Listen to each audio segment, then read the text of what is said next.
idol at kabayan, handa na ba kayo? China, mukhang dahan-dahang iniiwan ng mga kaibigang bansa. Kamakailan lamang isang pambihirang kaganapan ang ating nabalitaan na ang isa sa masasabi nating bansang hinubog ng bansang China at kalaunan ay naging kapartner sa larangan ng depensa ay nagbabalak na sumali sa Quad. Ito yung alyansa ng bansang Estados Unidos, Japan, Australia at India na kung saan ay tutol sa ginagawang militarisasyon ng China sa East at South China Sea at suportado ang bukas at malayang Indo-Pacific. Hindi nagustuhan ng China at binalaan ang bansang ito na huwag sumali sa Quad. Nako, ganito pala kapag naging malalim na ang pakikipag-ugnayan sa China. Alam nyo ba kung anong bansa ito? Alamin! BRP Antonio Luna FF-151 matagumpay na nagampanan ang unang misyon sa pagpapatrolya sa West Philippine Sea. Ito ang mga balitang ating pag-uusapan dito lang sa Good News Philippines. I-like ang video, mag-subscribe, mabilis lang ito. Promise!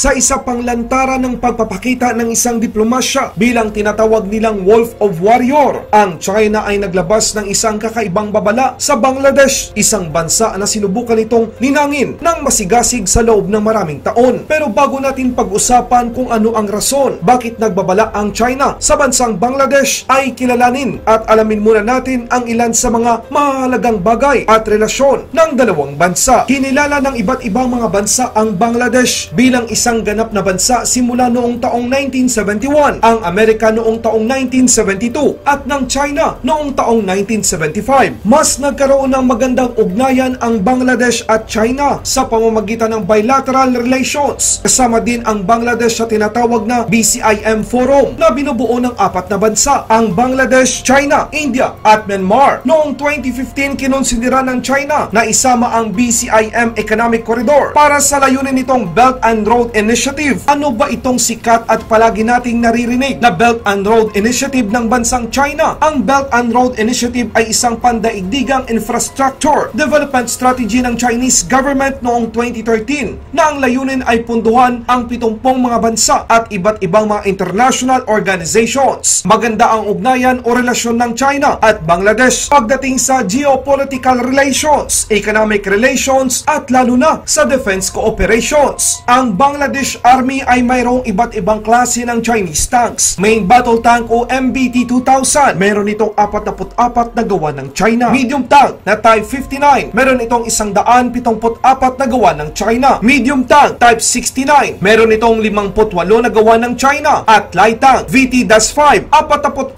ang in-order ng Bangladesh sa China. Ang Bangladesh Navy ay mayroong Chinese frigates at missile boats. Halimbawa, meron itong dalawang Type 35G attack submarine gawa ng China. Meron silang 4 na guided missile frigate gawa rin ng China. Meron silang 4 na semi-stat guided missile corvette gawa rin ng China. At marami pang iba. Ang Bangladesh Air Force ay pinapalipad ang mga Chinese fighter jets katulad ng Chengdu 36 o J-7 na made in China. Maliban dito, meron din silang 8 MiG-29 multi-role fighter na gawa ng Russia. Hindi lang yan, ang China at Bangladesh ay pumirma ng isang defense cooperation agreement na sakop ang military training at defense production. At noong 2006, lumabas ang ulat ng United Nations na ang Bangladesh ang isa sa major buyer ng Chinese-made weapons. Habang isinasaalang-alang ng China ang Quad na isang maliit o mahina na anti-China initiative, binigyan ng babala ng ambasador ng China na si Lei Jiming ang Bangladesh na magkaroon ng malaking pinsala ang bilateral na ugnayan sa pagitan ng China at Bangladesh kung sa huli ay sumali ito sa Quad. Para sa inyong karagdagang kaalaman, ang Quad ay isang quadrilateral security dialogue at alyansa na binubuo ng mga bansang Estados Unidos, Japan, Australia at India na sinusuportahan ang adhikain na bukas at malayang Indo-Pacific region at upang i-counter ang agresibong mga hakbang ng Chinese military sa East at South China Sea. Ibig sabihin nito, mga idol at kabayan, gusto ng Bangladesh na sumali sa Quad bilang isang bansa na merong sariling desisyon at diskarte para sa ikakaganda ng kinabukasan karanasan ng kanilang bansa sa hinaharap. Ginawa ng Chinese ambassador bilang isang host ng bansang Bangladesh ay hindi pinalagpas ng Bangladesh Foreign Minister Abdul Momen. Agad at publikong nahinamon ni Abdul Momen ang pahayag ng Chinese envoy na binibigyan diin sa kategorya na sinusunod ng Dhaka o bilang capital city ng Bangladesh ang isang independent foreign policy. Dagdag pa ni Bangladesh Foreign Minister Abdul Momen, and I quote, "It's very regrettable. We are an independent and sovereign state. We decide our foreign policy. They, the Chinese, can say what they want. We will listen to what they say, but we will decide what is good for us." Unquote. Samantala, ang spokesperson ng US State Department ay sinabi na iginagalang ng Estados Unidos ang soberanya ng Bangladesh at iginagalang din ng Estados Unidos ang karapatan ng Bangladesh na gumawa ng mga desisyon para sa kanilang foreign policy para sa kanilang sarili. Ang mensahe ng China sa Bangladesh ay maliwanag na naglalagay ang Beijing ng marker na dapat humigil ang mga bansa na makisali sa Quad. Isa lang ang ibig sabihin nito, na bigo ang China na pigilan ang mga bansa mula sa kanluran hanggang silangan na lumabas sa kanilang mga diskarte sa Indo-Pacific. Nabigo din itong pigilan ang pagpapatakbo ng Quad at ngayon ay maaring nag-aalala ang China tungkol sa iba pang mga bansa sa rehiyon na nag-iisip na makisali sa US, Japan,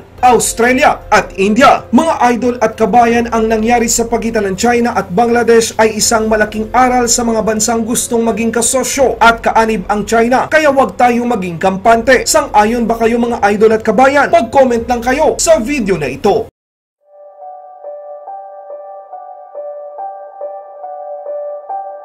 Panatang makabayan, iniibig ko ang Pilipinas, aking lupang sinilangan, tahanan ng aking lahi.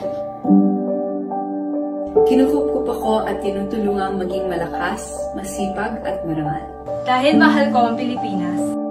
Diringgin ko ang payo ng aking magulang. Susundin ko ang tuntunin ng paaralan. At tutuparin ko ang tungkulin ng mamamayang makabayan. Naglilingkod, nag-aaral, nagdarasal ng buong katapatan. Iaanay ko ang aking buhay, pangarap, pagsisikap sa bansang Pilipinas.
Laban Pinas.